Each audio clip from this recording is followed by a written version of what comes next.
Welcome to 5 Reasons to Bet here on the 5 Reasons YouTube channel. You can find our site or where you want to bet at busr.com, busr.com/5RSN. That's busr.com/5RSN. Deposit $100, get a $100 matching cash bonus using the code.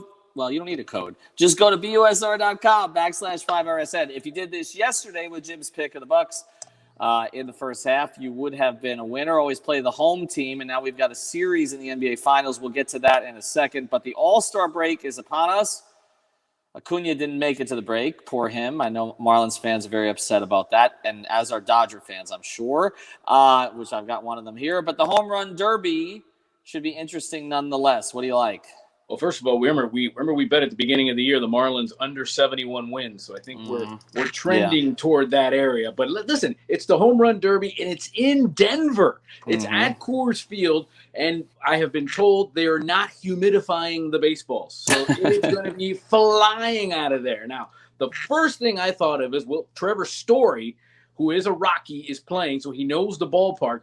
You know, since the Derby's been going on over, we're looking at almost 30 years now, the home team player has only won the Derby 3 times. The last time was Bryce Harper when they played it up in Washington. Trevor Story is 10-1 to win the Home Run Derby. Could be an interesting bet. Obviously, Shohei Ohtani is the favorite at plus 175.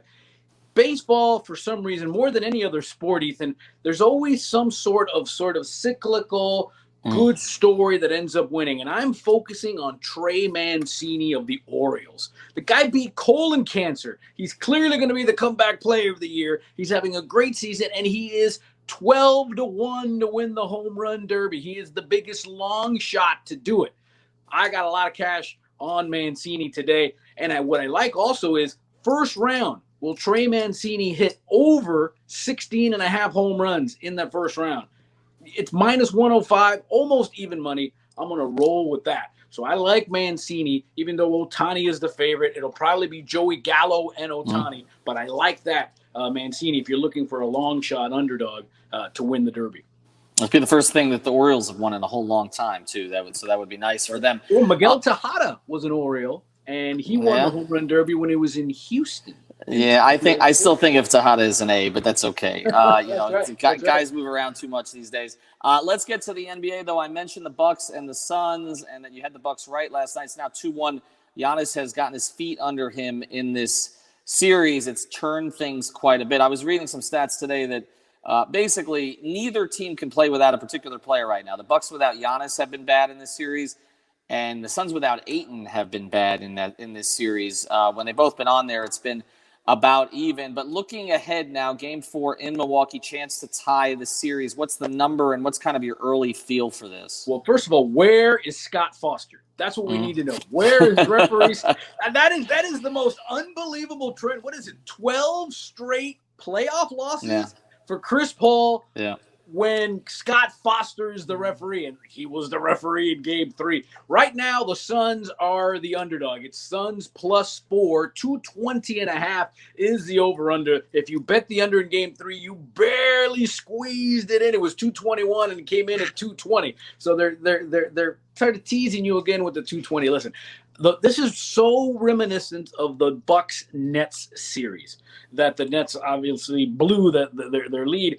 I like the Bucks in Game 4. I like them laying the 4 points, and I love the Bucks in the first half. Whatever the point is in the first half, go with that. I like the Bucks straight out to win the game. We had it completely correct in Game 3. We tweeted that out for you. Whenever there's no 5 reasons to bet, you can go to Jrod Show on Twitter, and I've got picks for you every day. So I like the Bucks in Game 4 to tie it up. This is going to go a long series. I just hope the games are a little bit more competitive. All these blowouts in the other team's direction, it's not making for good ratings. You know, that Disney stock isn't going to be doing too well with that. Hey, I saw somebody upgraded Disney stocks. So even without this, they're going to be okay. I will say this. I did think this was going to be a 7-game series from the start. But you're right. This may be one of those series that we remember as a better series than it really was. Because whenever series goes 6 or 7 games, it was a great series. And you forget the fact that every game was a blowout during that series. I do think the Bucks tie it up in Game 4. I'm with you on that as well. All right, busr.com/5RSN, busr.com/5RSN. Deposit 100, get 100. Thanks to our not the depositor, our producer, Manny Chang. If he wants to deposit money, he can. For producing here, as always, Jrod and I will be back with you as the week progresses. Follow me at Jrod Show, me at Ethan J. Skolnick and 5 Reasons Sports. Trey Mancini.